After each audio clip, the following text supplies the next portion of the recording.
بسم اللہ الرحمن الرحیم بسم اللہ الرحمن الرحیم۔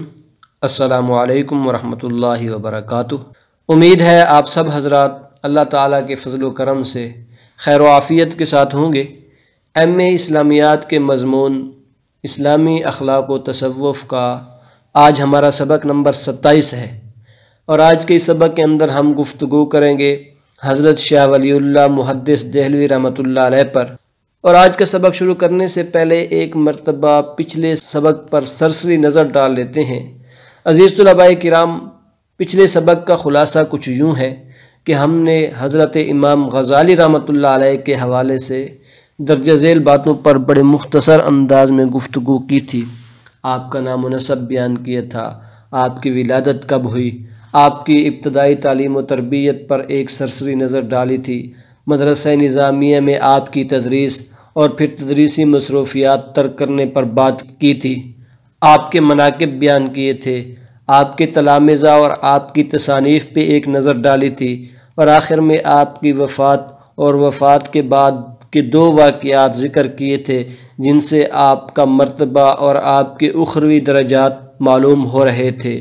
اور آج کے اس سبق کے اندر ہم گفتگو کریں گے حضرت شاہ ولی اللہ محدث دہلوی رحمۃ اللہ علیہ کے حوالے سے، اور حضرت شاہ ولی اللہ رحمۃ اللہ علیہ کے حوالے سے چند ایک باتوں کا تذکرہ کریں گے، آپ کا نام و نسب ذکر کریں گے، آپ کی ولادت کب ہوئی، اور اس کے بعد بتائیں گے کہ آپ کے دور ولادت کے وقت کیا حالات تھے، اور آپ کی ابتدائی تعلیم و تربیت کیسے ہوئی، اور اسی طرح آپ سلسلہ ازدواج میں منسلک ہوئے اور حج کی ادائیگی کی۔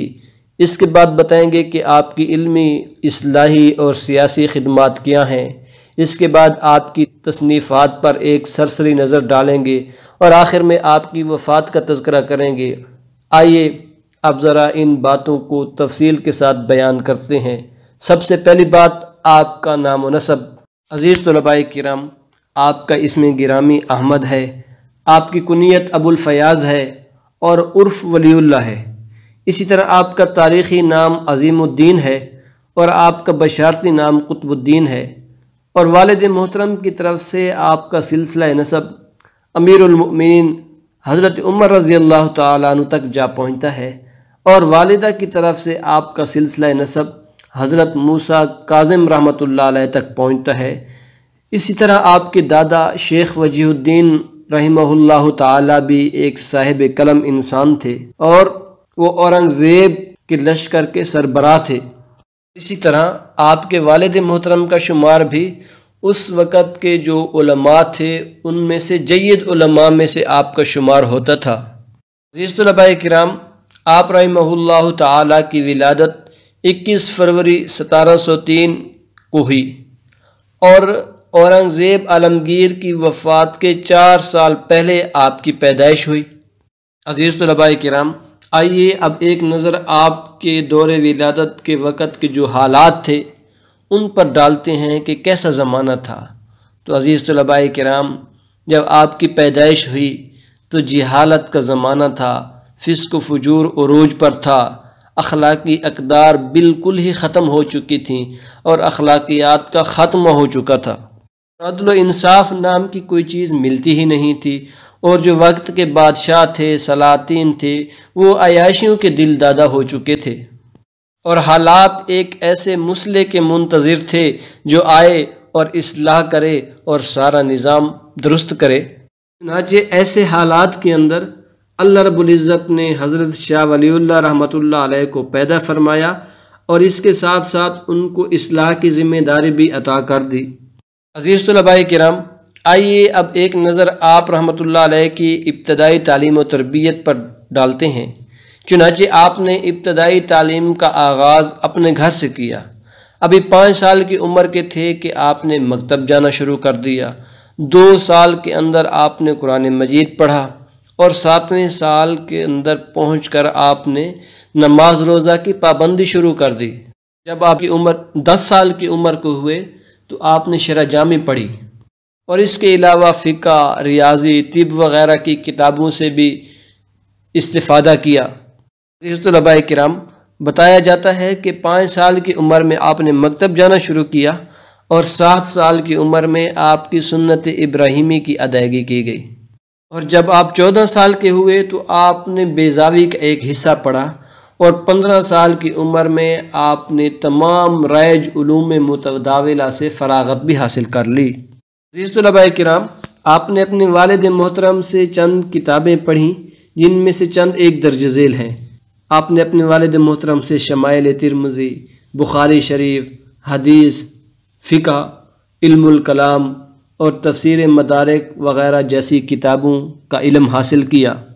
آپ فرماتے تھے کہ میں اپنے والد محترم کے درس قرآن میں شامل ہوتا رہتا تھا، اور اس کا فائدہ یہ ہوا کہ میرے لیے معانی قرآن کا دروازہ کھل گیا۔ عزیز طلباء کرام، اب بات کرتے ہیں آپ کی شادی اور حج کی ادائیگی کے عنوان پر۔ جب آپ 14 سال کے ہوئے تو آپ کی شادی آپ کے ماموں کی صاحبزادی سے ہوئی، اور ان سے ایک صاحبزادہ جس کا اسم گرامی شیخ محمد تھا اور ایک صاحبزادی پیدا ہوئی جس کا نام آمد العزیز تھا، اور شادی کے 1 سال بعد آپ رحمۃ اللہ علیہ نے اپنے والد محترم سے بیعت کی اور تصوف کی مصروفیات میں مصروف ہو گئے۔ اس کے بعد 1143 ہجری میں آپ فریضہ حج کی ادائیگی کے لیے روانہ ہوئے۔ آپ رحمۃ اللہ علیہ حجاز کے اندر 3 سال تک مقیم رہے، اور اس قیام کے دوران آپ نے شیخ الحدیث محمد افضل سیالکوٹی رحمۃ اللہ علیہ سے سند حدیث بھی حاصل کی۔ اس کے علاوہ اس کے ساتھ ساتھ مدینہ منورہ سے ابو طاہر محمد بن ابراہیم رحمۃ اللہ علیہ سے روایت حدیث کی سند بھی حاصل کی۔ اس طلباء کرام، آئیے اب ایک نظر آپ کے علمی کارناموں پر ڈالتے ہیں، اور آپ کے کام کی نوعیت حسب ذیل شعبہ جات میں تقسیم کی جا سکتی ہے۔ نمبر 1، قرآن پاک کا فارسی زبان میں ترجمہ اور اس کی اشاعت۔ نمبر 2، علم حدیث کی اشاعت اور حدیث و فقہ میں تطبیق۔ نمبر 3، فقہی مسلک میں راہ اعتدال تلاش کرنا۔ عزیز طلباء کرام، آئیے اب ذرا ان باتوں پر مختصر انداز میں بات کرتے ہیں۔ سب سے پہلے نظر ڈالتے ہیں قرآن کریم کے ترجمے پر۔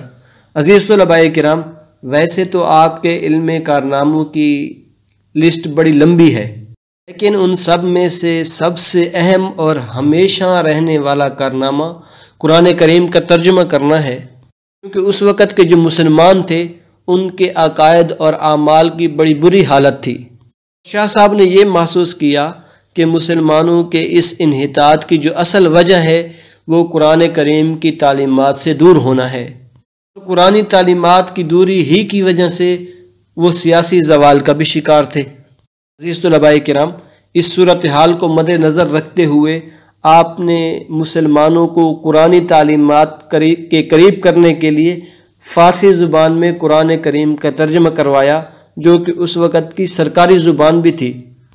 لیکن عزیز طلباء کرام، جس طرح دنیا کا دستور ہے اعتراض کرنا، تو اسی طرح بعض علماء کرام نے آپ کے اس عمل پر سخت رد عمل کا اظہار کیا، اور اس کی وجہ یہ تھی کہ وہ حضرات فقہ کی تفہیم اور تدریس پر زیادہ توجہ دیتے تھے، کہ شاہ صاحب فرماتے تھے کہ بے فقہ کو سمجھنا ہے تو اس کے لیے براہ راست قرآن کریم سے استفادہ کرو۔ لوگوں کو سمجھایا کہ دیکھو، قرآن کریم سمجھنے کے لیے ہے اور عمل کرنے کے لیے ہے، الماری میں سجا کر رکھنے کے لیے نہیں ہے۔ طلباء کرام، فارسی زبان میں جس طرح قرآن کریم کا ترجمہ کیا گیا، اسی طرح اردو زبان کے اندر بھی اس کے مختلف ترجمے کیے گئے، لیکن آپ کے صاحبزادے شاہ عبد القادر رحمۃ اللہ علیہ کا جو ترجمہ قرآن ہے اسے اردو زبان کا مستند ترجمہ قرآن شمار کیا جاتا ہے۔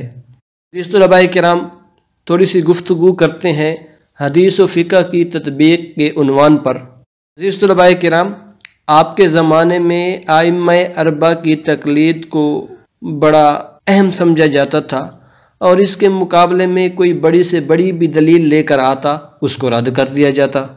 ایسے دور کے اندر آپ رحمۃ اللہ علیہ نے فقہ کے وہ مسائل جو صحیح حدیث اور سنت ثابتہ سے متصادم نظر آتے تھے، آپ رحمۃ اللہ علیہ ان مسائل پر حدیث کو فوقیت دیتے اور فقہی مسائل کے اندر تطبیق پیدا کرتے تھے، یوں وہ تصادم بھی ختم ہو جاتا۔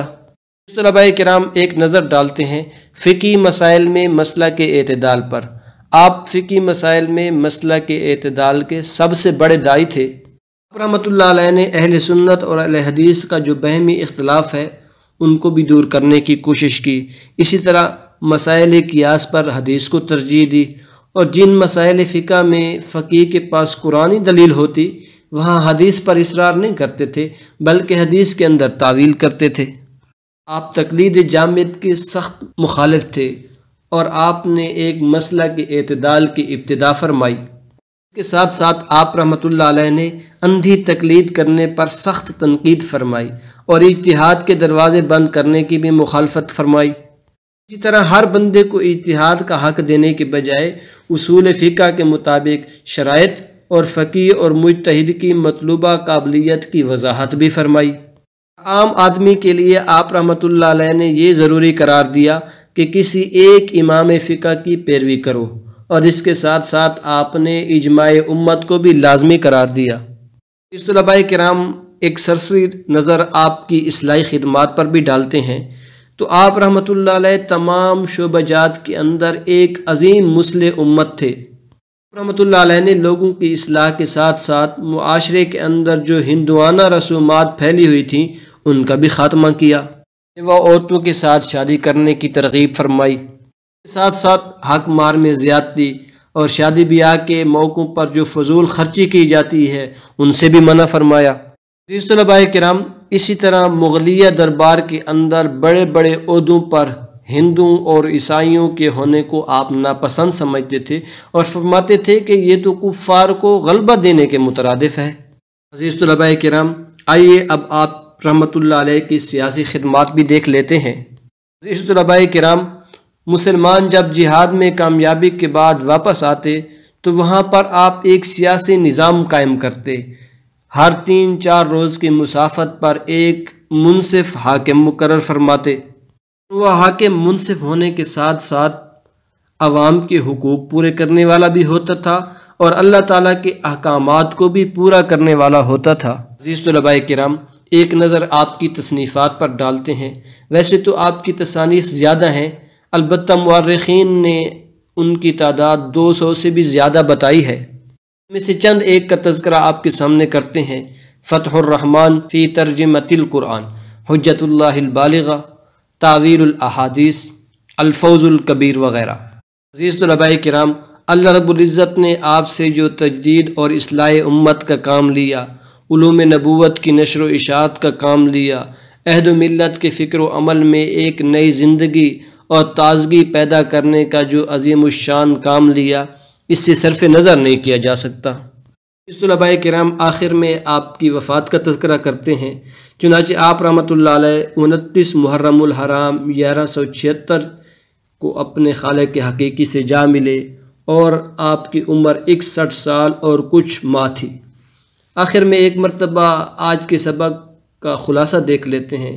تو آج کے سبق کے اندر ہم نے حضرت شاہ ولی اللہ رحمۃ اللہ علیہ کا نام و نسب ذکر کیا، آپ کی ولادت کا تذکرہ کیا اور دور ولادت کے جو حالات تھے ان پر ایک سرسری نظر ڈالی، آپ کی ابتدائی تعلیم و تربیت پر گفتگو کی، اور اس کے بعد سلسلہ ازدواج اور ادائیگی حج کے بارے میں بات کی، اور اس کے بعد آپ کی علمی، اصلاحی اور سیاسی خدمات پر ایک نظر ڈالی، آپ کی تصنیفات کا ذکر کیا، اور آخر میں آپ رحمۃ اللہ علیہ کی وفات کا تذکرہ کیا۔ انشاءاللہ بہت جلد ہم اپنے اگلے سبق، جس کا عنوان ہے حضرت ابن العربی رحمۃ اللہ علیہ پر گفتگو کریں گے۔ جزاکم اللہ خیرا۔ السلام علیکم ورحمۃ اللہ وبرکاتہ۔